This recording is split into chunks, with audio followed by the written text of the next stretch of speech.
Hello, my name is Evelyn Lopez, or how my students would call me Miss Lopez. I'm a Spanish teacher here at Colton High School. The dispositions that I possess to make me a successful teacher are compassion, advocacy, respect for the diversity of others, and dedication. I would say that one of the techniques that I have used that is very successful in building a teacher student relationship is greeting the students at a daily basis. I stand at my door, I greet my students, hola, ¿cómo estás? And that really helps them to feel welcome. I'm also able to have that opportunity of chit chatting with my students outside of the classroom. We conversate, we talk about the weather, we're able to talk about what happened today. They're able to tell me what happened today to them. Therefore, that relationship built based off of the simple greeting at the door, simply just me standing there greeting them at the door. Therefore, that is something that I really do like doing at a daily basis. When I don't, they do ask me, Ms. Lopez, why weren't you at the door today? What happened?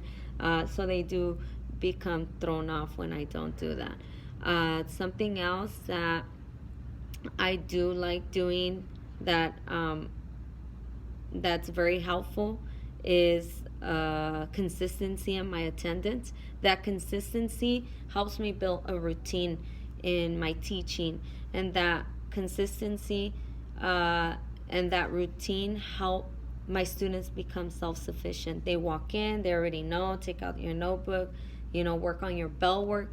They already know their routine. They're not just sitting there waiting to see what to do. They have their routine set. They already know, check the agenda. Let's see what we're supposed to do today. Therefore, building that routine. When I'm not here, I do have something set for them. They already know what to do. But therefore, I do avoid missing attendance overall.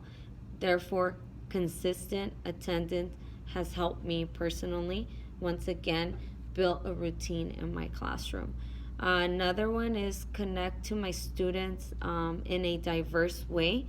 That when I'm teaching a lesson, it helps a lot.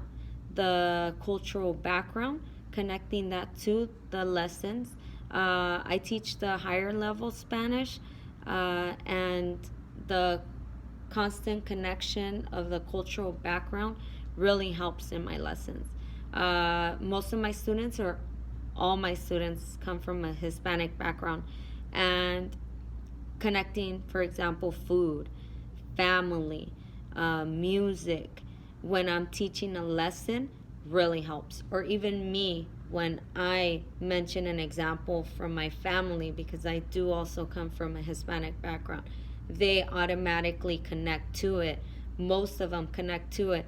Therefore, the interest comes out because of that cultural background connection to the lesson.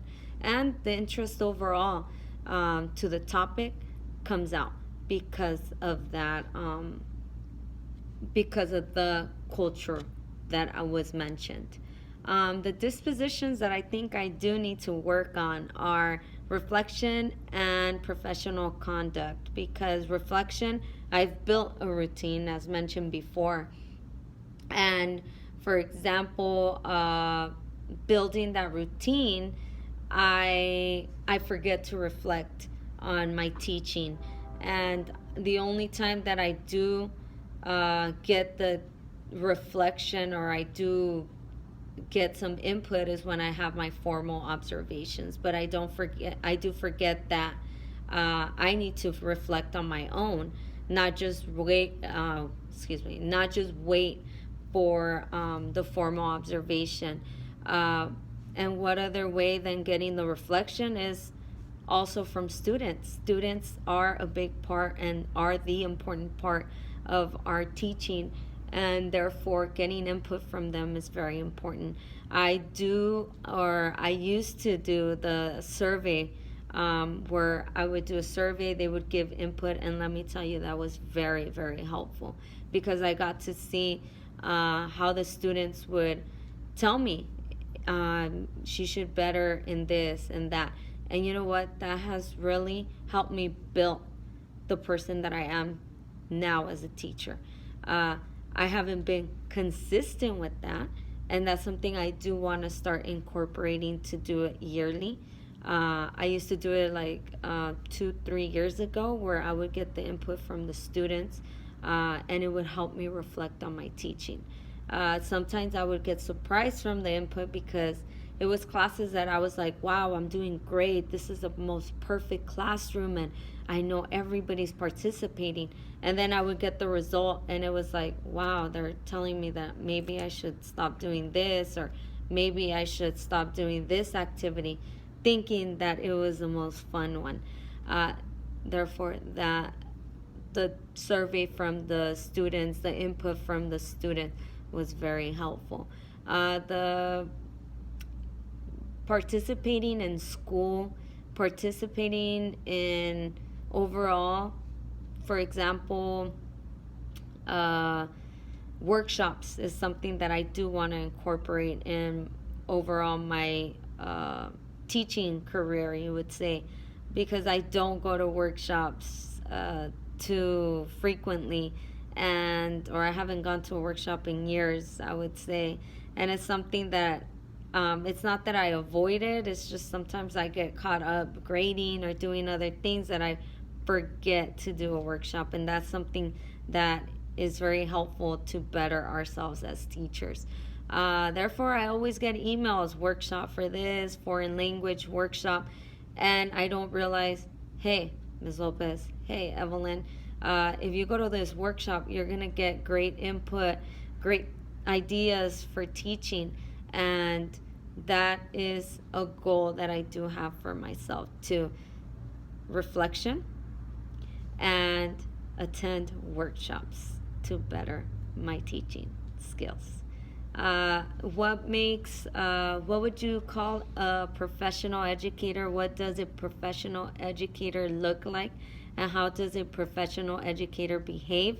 Well, a good educator puts students' achievement at forefront.